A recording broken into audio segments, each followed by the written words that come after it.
comment? Okay, so welcome everyone. I've entitled this talk "The Storm Brews" because it kind of feels like that's what's going on in the early part of 2026. Everything seems to be building up to a storm on one sort or another. And then I'm also talking about the March lunar eclipse. So I think it's the 26th of February today, and the lunar eclipse is on the 3rd of March, next Tuesday. So these are the things that I'm going to be covering. I'm also going to talk a little bit, I sort of threw this in at the last minute, I'm going to talk a little bit about the propensity for earthquakes with the intensity that's going on. You know, it's one that happened not that long ago and other ones that may happen. And then I'll talk about the Piscean stellium, where it falls in your individual chart, and I'll look at the chart of Francesca Albanese and Dr. Rainer Fulmich, and also, of course, the three planets in Aries that are still there, and which we've talked about in the past, and what they may or may not bring to bear. And the total lunar eclipse, why it's important, who's liable to see it, how it's connected to the solar eclipse, and particularly how it's connected to the current very tight square between Mars and Uranus. So that's the plan. Now let's talk about the earthquake alert. Now, you know, I often sort of see, I get alerts for earthquakes. I've always been interested in where they're happening. And I noticed there was a 7.1, and it's in the South China Sea. So this region here is a very volatile area. Now, this particular eclipse that happened 23rd of February, what's that, 3 days ago? Yeah. Didn't actually hurt anybody. But I wonder whether it's, you know, a bit of a shot across the bow because of the intensity that's building up planetary-wise, and because of where it's fallen, just off the northern tip of Borneo, and not far at all from the Philippines. And then I came upon this particular image, which is outlining the eclipses from, not the eclipses, sorry, the earthquakes from 4. And of course, when they say 4, I immediately think 4.5 or 5, 4, 5, 6, or up to 7, just in the last 30 days in this particular region. And when I saw this, what immediately struck me, well, you see this one here in the middle is the one that happened 3 days ago. Yeah. But of course, this region here, Australia's down here, there's kind of the Kimberleys down there, and we have the Sunda plate. And I remember, was it Boxing Day 2004, the most enormous quake, 9 point something or other, that came out of the trench here in the Sunda Trench.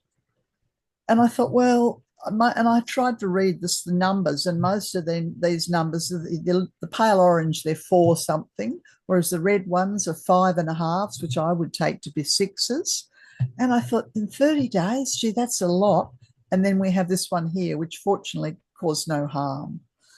But, you know, if this region went off, it's a bit like a firecracker. We've got the Philippines, we've got Malaysia, we've got Indonesia, we've got, you know, so much going on in this region, which seems to be very active, to say the least, just in the last month. And as I said, 3 days ago, no drama, but I'm watching what happens as we approach the lunar eclipse on the 3rd of March.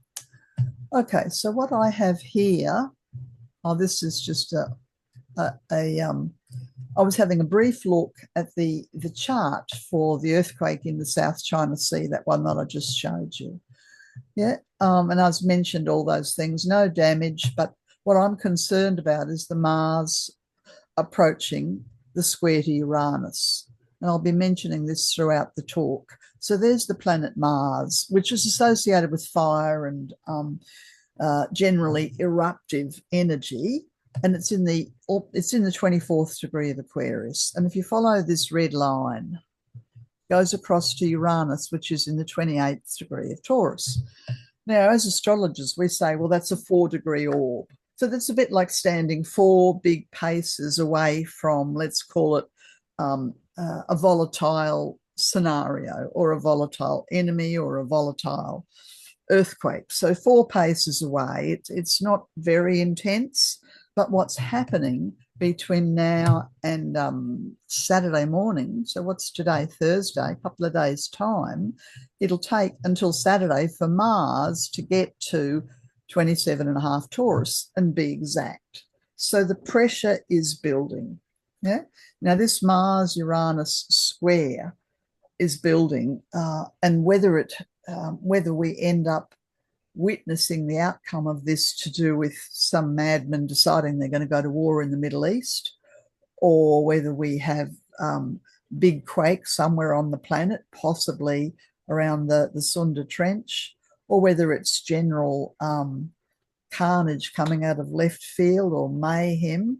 It's a volatile, difficult aspect that's building up between now and Saturday. So for individuals, the way we deal with this is if you start to feel angry or frustrated, just breathe. Don't drive fast, don't take risks. Yeah. And then astrologers fiddle around. We do what's called the astrocartography. We take the planetary patterns, we wrap them around the planet, and we can zero in to different places on the planet. So out of curiosity, I decided to have a look what happened with that earthquake 3 days ago and what did the chart look like. And as you can see here, and I've highlighted it, the Mars-Uranus activation is the red area. Yeah. And again, I'm on high alert because there's Uranus. Yeah. And where's Mars? This one here is Mars. It's hard to see. It's a dotted line that goes up through the Sunda Trench, across Sumatra, up through Malaysia, through Thailand, and on up into China. Yeah. And there's Uranus also in the same region. So this is kind of like, upping the ante in terms of tension. And the other part of this that I've highlighted is the nodal axis, and which is going through, I think that's Bali, but someone might correct me. And I think this is Timor over here. So I think that's Bali, where it's purple, and Borneo. And when the nodes go through a region, often groups, like whole societies, are influenced. And I have noticed that in the past with earthquakes, that sometimes the nodes are involved, because Uranus governs things like earthquakes and Mars governs things like eruptions, and the combination's volatile and sudden, but we have possible fallout. Yeah, so I looked at that and thought, okay, well, nothing happened. That was 3 days ago, and it was at least a 7.1, maybe it was a 7.5, who knows? So I'm just kind of bearing that in mind as I look at what's going on in the days ahead. Okay, so here you'll see I've cast the Pisces stellium for 7 o'clock tonight, basically from Dalesford. Yeah, and there's the Piscean planets. Yeah, and here's the Mars-Uranus square I've just been talking about. Yeah, and we have the Sun in Pisces, the destiny point, the nodal axis, Vulcan, Venus, Mercury. In Pisces, quite a swag. And I've talked before about the fishes and how we have to choose the upwards path, yeah, of higher principles, or the downwards path. Now, of this Piscean energy, the thing that really grabs my attention is the planet Mercury that's currently stationary. Now, of course, nothing in the solar system is stationary, but what that means to an astrologer is that from did I hit the record button? Yes, I did. Yes. Well, good. So from the point of view of an astrologer, it looks as if the planet Mercury is going backwards.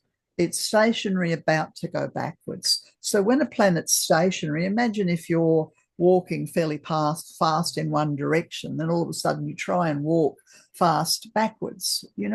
That the point at which you reverse your orientation is pivotal. Yeah. And often Mercury, when it's pivotal, means that we're kind of holding our breath, waiting to see what might happen in terms of which nations, which individuals follow the high path, the spiritual path, which follow the path of least resistance. I looked up the path of fortune for 23 Pisces, and that's because we always look it up the next whole degree. And it said a materializing medium. Well, when I thought about that, I immediately thought of the psychic world, sort of coming out, almost it's sort of like ghosts or something, the psychic coming out of the lower astral plane and, penetrating into the world. And I associated that with general astral fog or confusion. Yeah. Okay. So that's all I wanted to say. And of course, all the planets in Pisces gives this intensity. And then you'll see here's Mars, which is moving and is going to join the Piscean energy by the time we get to the 3rd of March. That's literally next Tuesday when we have the lunar eclipse. And so we'll have one extra planet in Pisces. And so the volatility of the Mars square Uranus will then kind of explode in the astral plane or explode with this materializing ghosty medium or explode with irrational emotions or responses. Okay, so that's kind of the worldly interpretation. And the question to ask yourself really is, where's all this intensity falling in my chart? So if for instance, this is a random chart cast for the time that we're talking now, and it's in the one-to-one you and one other person dialogue discussion place. But if you had Pisces rising, say, it would be in your 1st house. It would be affecting your health and your body and your identity. If you had all of that Pisces in your 2nd house, you might feel insecure about your own self-worth, or you might lose your job. If it's in the 3rd house, there might be a great deal of negotiating or networking or contacting other people. If you've got Pisces in the 4th house in your individual chart, you could have this sort of astral kind of mayhem in the home. Yeah. If you've got it in the 5th house, you could fall in love with someone that's coming out of an astral level, or you could have a lot of drama with your kids. If you've had it in the 6th house, well, you might have to attend to your diet or, go on a fast or things like that. In the 7th house, where hypothetically it is tonight, you need to talk to someone and find some sort of middle ground. If it's all falling in the 8th house, well, there might be some spiritual crisis or spiritual breakthrough or something to do with your shared finances. If it falls up here in the 9th house, that's where it falls in my chart, then you find that your vision and your interest goes out and broad and wide, or you could be taking a cruise, going traveling somewhere. If all that Pisces was to fall in your 10th house, you might be starting to feel ambivalent. Maybe there's some change with your parents or with your role as a parent or your work. If all the Pisces fell in your 11th house, you might find that there's a lot of emotional subtext going on within your friend group or your networks, or you might feel like society's gone a bit nuts. And if it all fell in your 12th house, well, you might end up hospitalized, or you might get deeply involved in meditational practices. So it varies enormously according to where it falls in the individual charts, but it's creating intensity. What's more interesting really is, where's the esoteric ruler of the Pisces in your chart? Where does Pluto fall? Yeah. And again, if you know what your chart is, you can look it up. Where's the Aquarius in your chart? It goes through my 8th house. So I'm kind of interested in digging deep into all kinds of matters. So I just explain that just so that we understand it varies a great deal for individuals. And then, of course, we have these three planets in Aries, the Saturn, Neptune, which herald well, so many things, the new epoch that's happening, hopefully the veil of illusion being ripped off from some people.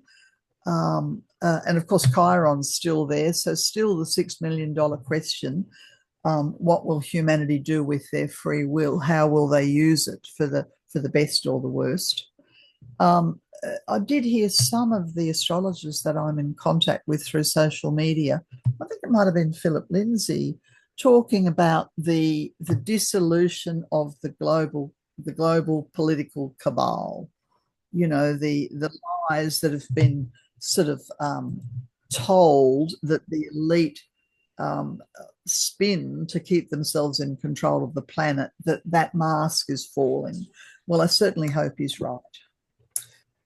And the interesting thing is that from an Aries perspective, instead of, if you look to the soul ruler, instead of being driven by this erratic Mars-Uranus square, then what happens is Mercury becomes the soul ruler. So the need for deep contemplation, silence, withdrawing, nature, the ocean, meditation, healing, all of those things to rise up and above the astral fog, which may turn into psychic insanity or who knows what, because, you know, it's a large amount of Pisces planets, all governing and connected to the astral world. So that's what's going on a broader level. And then I found this beautiful image here. And I thought I'd put it up. And the reason for that was that I think it was last week when I was meditating in the temple, I had a very strong sense that the cosmic ram was the energy of the cosmic ram, and that's Aries, and what I would take as the Shambhala energy, which is the group focus for Aries, the hierarchical focus, that the energy of the cosmic ram is descending, and that this, to my mind, is the reason why things are so intense, because the Shambhala energy that previously used to be there at major festivals, but then the energy would withdraw, is potent and a rain falling from heaven.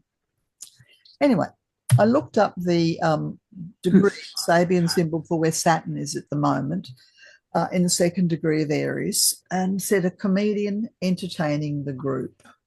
Now, you might immediately have one thought as to what that means. I immediately thought of the politicians and Trump trying to spin lines, or a Netanyahu, and trying to sort of keep their base happy. And, you know, to me, I'm hoping that soon the masses will realise that the false leaders, the false political leaders, wherever they are, that they are the emperors who have no clothes. And I'm sincerely hoping that Philip Lindsay's right, and that the Saturn-Neptune conjunction is this exposure and the collapse of the global elite and the wealthy cabal, who are being called in the modern terminology the Epstein class, those who think they are a class above everybody else, who can do what they want, and they misuse sex, power and money to get what they want. And of course, the misuse of sex, power and money is the triple conjunction of the shadow of the dweller. And so I think that's what's being revealed. Okay.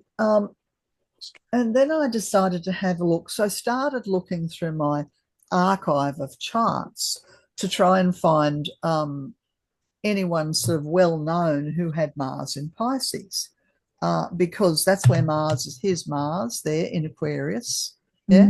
And this is Francesca Albanese's chart, and the time is correct. So we know that she has Mars in Pisces. And the reason I was looking for someone who had a Piscean planet, preferably Mars, is I wanted to see where the stellium fell in their chart. And so all of these planets in Pisces fall in her eighth house. Now, the eighth house is a life and death house. It's a house of spiritual rebirth. It's associated with sexuality. It's associated with shared money. And when Mars is in Pisces, for many people, they don't really know how to handle their power or their sexuality, and they often end up as victims, yeah, ordinary people. But somebody who's what I consider Francesca to be a higher disciple, the Mars in Pisces represents the first ray energy. You know, it's got very, very strong Shambhala energy in it. So I looked at it and I know because I follow her, what's happening to her, that she's been persecuted since last year when she, I think it was May or June, when she published a list of all the companies. I talked about it in the talk that I gave called Economy of Genocide last year. She published a list of more than 100 companies who are profiting from the genocide in Palestine. And as a result of that, now she is the United Nations Special Rapporteur for Palestine, and she's worked for a long, long time on behalf of the Palestinian people. Yeah. And now she's been persecuted. The global cabal are after her because she's put their names out in the world for everybody to see. And this is the people who make the weapons and the people who ship the weapons and the people who, the companies that are profiting from the potential rebuilding of Gaza and all of that. So hers is a very good example. I looked at all the Pisces and I thought, well, what have they done to Francesca? They've frozen her assets. Yeah. And money that you share with other people is connected to the eighth house. So she can no longer visit America. She's got a house there. She can no longer use her bank accounts. She's been locked out of her own financial structure. You know, I don't know what she's doing, but, you know, I think that other colleagues who also are sort of fighting for justice on the planet have been supporting her. But yeah, they've frozen all her assets. And when I was sort of looking at all this Pisces, I thought, oh, well, of course, there it is in the eighth house. And then I noticed that the eclipse that we had, was it 3.5 weeks ago, the solar eclipse fell right on the door to her eighth house. Yeah. So I look at it and I think, well, you know, she should be very careful because they might try and take her life. They might not be happy with her assets, you know. And then I noticed Pluto sitting like an assassin in the hidden part of the seventh house, which is traditionally associated with one's enemies. So I thought, okay, well, the eclipse has kind of triggered the fact that she's kind of come, you know, they have her in her sights. And of course, she won't bow down and she's not stopping. And this is a wonderful saying. She says, stop calling it a war, you public figures, photographs with your mouths twisted and your eyes wide open, condemning me for words never uttered, and then staying absolutely silent on the butchers of Gaza. And she's talking to all the world leaders who've looked the other way. Are you abiding and abetting crimes? May justice come after you soon. So as far as I'm concerned, go Francesca. And that's the talk, Economy. If you went onto YouTube and typed in my name and Economy of Genocide, you'd find it. And that's why they're after her, because of what she did the winter of last year. I think Gretchen might have her. Can you mute yourself, please, Gretchen? Oh, certainly. Thank you very much. And then I have one other chart. This is Dr. Rainer Fulmich, who I have observed but never greatly followed, but been very aware of the fact that he's also being persecuted. And I don't know his time of birth, but he definitely has. So I've speculated 20 past 9. He's born in Germany. Yeah, but he has, like Francesca, he has Mars in Pisces. And like Francesca, he's a warrior for the truth. So he's a lawyer who decided to speak up about the, you know, the, what do they call it, the lie that was perpetuated, the COVID Trojan horse, and he gathered evidence and he spoke up and and of course, therefore the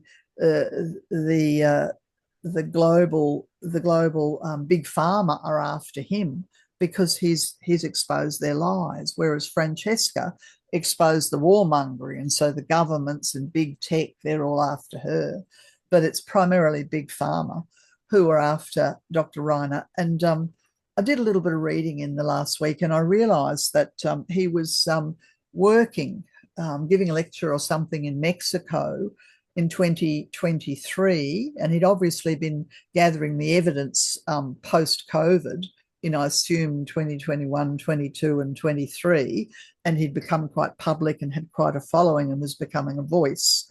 And so anyway, he was traveling in Mexico and he was kidnapped, abducted, and thrown into a German prison, but never charged. And for 2 years, they kept him in the prison, didn't charge him at all. And then I think I read somewhere that he was giving sort of advice, not official, but conversational legal advice. He was working in the prison, helping people, inmates, giving them ideas. And for this, they persecuted him further and put him in solitary. And he finally was charged with, and the charge was, what was it? I forget now. Moral turpitude, I think. Yeah. Anyway. So I thought, well, here's a very good chart to have a look at. Okay. And immediately I wanted to, and a few things I'll show you about his chart. Let me just pull something out of the way so I can read it properly. And my computer hasn't drawn it very well, but there's a trine that goes from Pluto down to the south node. Yeah. And that's a fantastic, well, also to Mercury. It's what hasn't drawn it properly. A Mercury, Pluto, and really to the south node. Yeah. So the Mercury-Pluto trine's about an 8-degree trine, instead of going sort of almost out of orb, but it gives clarity. And of course, he has Mercury in Aries, so he speaks his mind, and he's progressive and forward, and he's the front man. Yeah. And then his Mercury has a trine to Saturn. So he's accumulated this talent of speech and integrity. He has karmic credit for that. Yeah, and then my computer's forgotten to draw the trine between Saturn and Pluto. So I look at that and I say, okay, well, he's a warrior for truth. Yeah, that's a fire grand trine, spiritual warrior. And then the Mars in Pisces down here has that Shambhala first ray energy. Yeah, and his Mars is directly opposite Pluto. So if he was an ordinary person, you'd expect to find him in the boxing ring, punching someone out, in a blow by blow kind of death fight. But because he's a higher disciple, the fight that's going on is for truth. He's a spiritual warrior for truth, yeah? And he's been persecuted, locked up in solitary for daring to expose the lies around the COVID, the global COVID fiasco. Yeah. Okay, and his Mars is, well, it's not conjunct Chiron, but what I want you to notice is that the last eclipse in 29 Aquarius fell in the midpoint, yeah, halfway between the two. And whenever you have an eclipse that falls on a personal planet, it activates it, yeah. So it's activated his spiritual warrior, which is in the third house. Yeah. So is he silent in prison? No, because he has lawyers all around the planet who are networking on his behalf and speaking out. Yeah. So he's still very active. He's obviously out of solitary confinement now, and he's raising awareness about Aquarian matters. What's the truth and what's a lie in terms of the global position. So very, very interesting man is Dr. Reiner. And then I've done the chart here. Oh, that's his chart again. And what have I done there? Let me have a little look. Oh, and this is, I've jumped ahead. So the outside circle is next Tuesday's eclipse. Yeah. So that's his natal chart on the inside. And as I was doing with Francesca, I wanted to see what happens with all the Pisces planets. Yeah. And I go, okay, they've all fallen in his third house. Yeah. So even though I had no idea 3 years ago that this had happened to him, but I've become aware of him because he's quite prominent on various social media platforms. You know, it's not hard to find something about him. So the word's out, and he's a tremendous amount of support. And yes, they said it was the crime of moral turpitude. Well, I had no idea what that meant. And I looked it up, and it basically said an outrage by ethically taking a position where you disagree with what the average society thinks is a moral norm. So, you know, whereas I just think, well, he spoke the truth, but he spoke the truth and he's tried to rip the blindfold off. Yeah. Now, the Aries planets are falling in his fourth house and his fifth house. I know he's married and he's hardly ever able to speak to his wife. And he's been sentenced to 3.5 years worth of jail, and they refused to count the first 2 years. They wouldn't give him a credit for that because they hadn't charged him. So I think he might have done about 12 months since they since they brought down the sentence against him. Yeah. Okay. And as I said, the eclipse fell between his Chiron and Mars, and he will be having a Mars return. Yeah. So I'm hoping and praying that his lawyers can, you know, bring some justice to bear and get him out. But it may well be that by being locked up, he has shone a light on the incredible injustice that's happening in Germany and really elsewhere, all over the planet. Okay. Now I want to talk about the total lunar eclipse. Now, I normally only ever work with the solar eclipses because, well, to explain, if you have a clock, you've got the hours, the minutes, and the seconds. You know, to me, the solar eclipse is the hours, it's the big number. The lunar eclipse is a trigger. Think of it like the minutes that so when something gets to, you know, 11:59, one more minute, and then the hour changes. So the lunar eclipse, when it activates the solar eclipse point, changes things. And because we've got so many planets lined up, I thought I'll have a look at this lunar eclipse. Now, it's referred to as the blood moon because in some places around the planet, it will take on a shade of red, depending upon whether or not there's clouds and things like that. And it's often referred to as the lunar eclipse in Virgo, and that's because the moon's in Virgo, but the sun's opposite in Pisces. Okay. And there are, every year, there are generally 4 eclipses. So this is really nothing new. But what I wanted to point out to you here, that of the 4 eclipses, these are the 2 solar eclipses, and these are the 2 minute hand lunar eclipses. The most important one, we haven't had it yet, because that's the total solar eclipse. Yeah, and the 12th of August. So this lunar eclipse on Tuesday is triggering or activating energy that's already been set in motion through the solar eclipse 3.5 weeks ago. Yeah. Okay. And here's an image of who will see the eclipse depending upon where you live on the planet. And the different, my astronomy is pretty ordinary. That's probably a generous statement. But basically, if you see this part here that goes down the east coast of North America, through the Caribbean, across Panama, past the coast of Ecuador and the top of Peru, this is where the totality is the brightest, over in the Americas. Yeah. And then on this side of the Pacific, the totality is the strongest here. Yeah. So down through what's that? Russia and China and Burma and past Malaysia. And oh, hang on, there's the Sunda Trench again. Yeah. So these two regions have the greatest focus. And I would imagine if we do get any geophysical activity, it will be, in that region of the Panama, the Caribbean, but it might not be uh, tectonic upheaval. It could be social, political upheaval. Trump might decide to sort of rush on into Cuba or something. Yeah.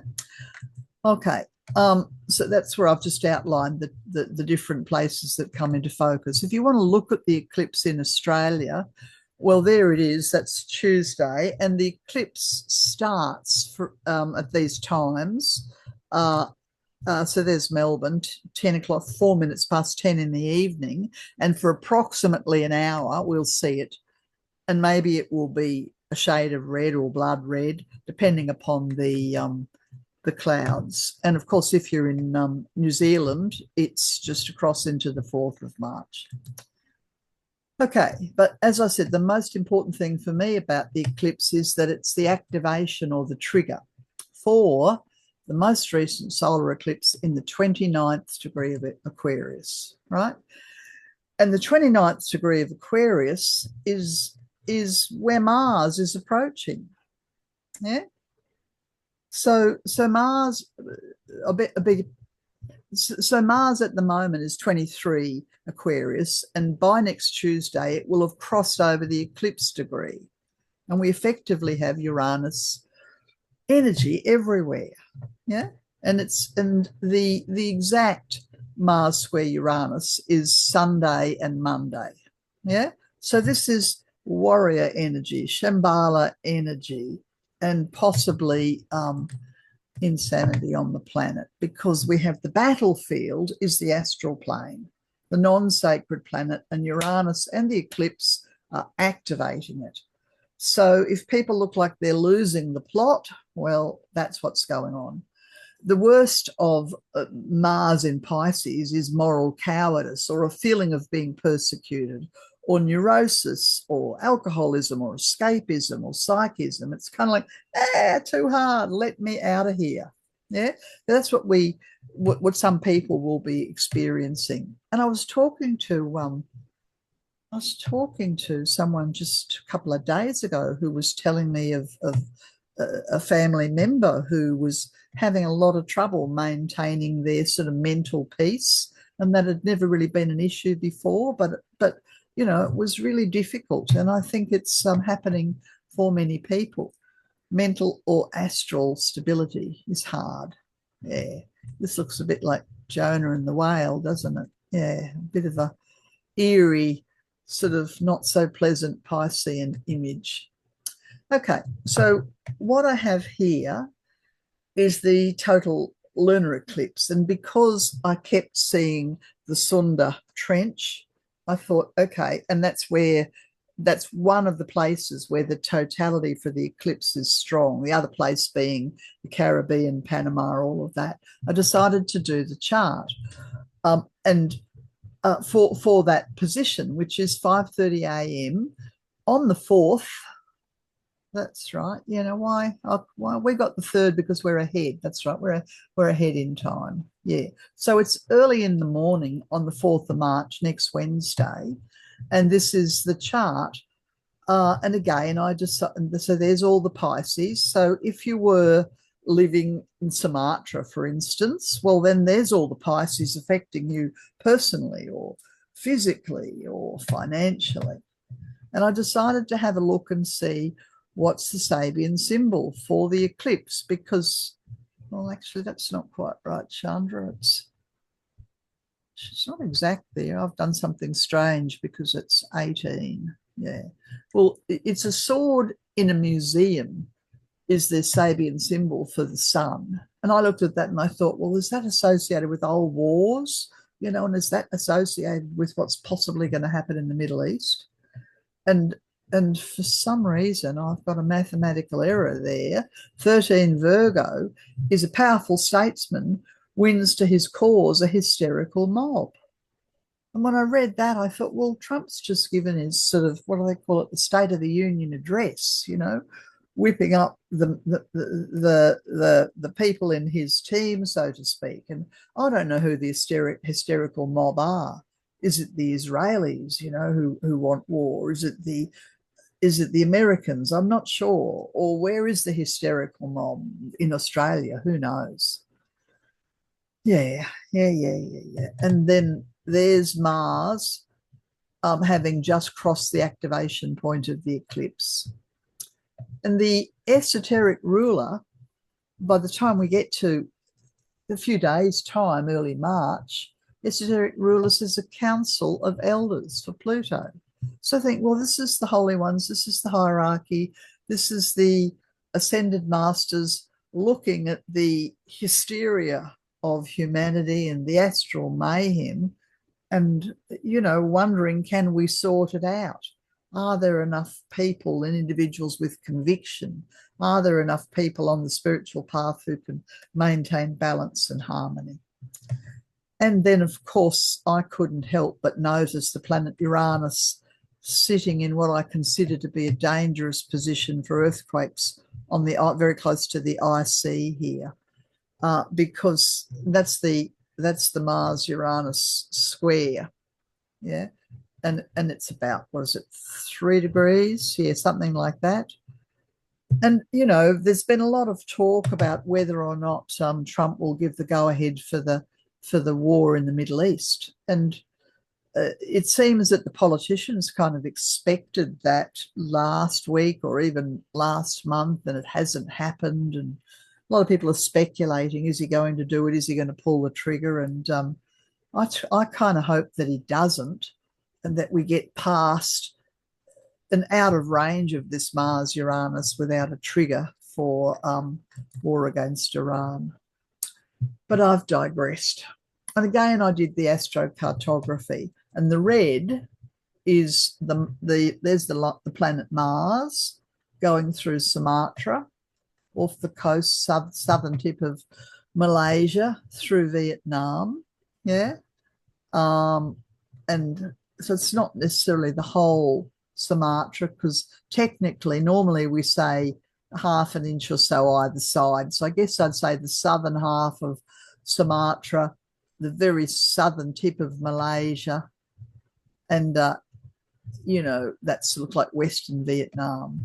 And then the purple is where the planet Uranus goes. It's hard to read it, but that's that line there, very dotted, faint line, goes straight through the Sunda Trench, where of course all the plates meet, up and into Bangkok.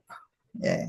And again, orange is the nodal activation, the potential group of people who are impacted. So I'll just be watching to see whether there's anything happening there in the next week.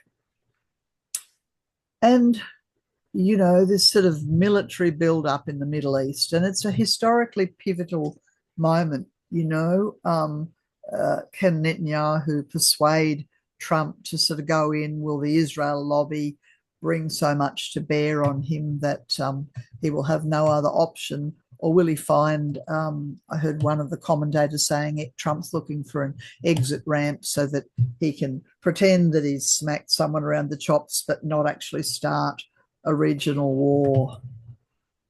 Nobody really knows. But certainly all the Arab nations, I don't think any of them want the war, but a lot of them are supporting the Americans with the military build-up. Jordan, I think, have actually been involved in the negotiations that are happening in Geneva. So on the one hand, I think Trump's hoping, we build up and we bring all our ships and our planes and all of that in, and we scare the bejesus out of them, and Iran will back down. But Iran's not backing down.